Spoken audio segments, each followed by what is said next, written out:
Finally महाराष्ट्रातील सगळ्यात प्रतिष्ठेची अशी जर लढत कुठली होती तर ती होती बारामतीची आणि शेवटी बारामतीमध्ये शरदच पॉवरफुल आहेत हे स्पष्ट झालेलं आहे।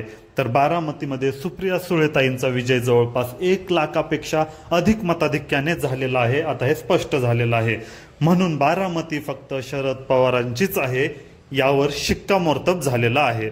तर मित्रांनो, सांगायचं झालं तर अजित पवारांनी पूर्ण ताकद लावली होती बारामतीमध्ये त्यांच्याच पत्नीला निवडून आणण्याची, परंतु त्या काही निवडून आलेल्या नाहीत आणि बारामतीमध्ये एवढं प्रयत्न करून सुद्धा शरद पवारच पॉवरफुल आहेत हा पण मेसेज आता सगळीकडे गेलेला आहे।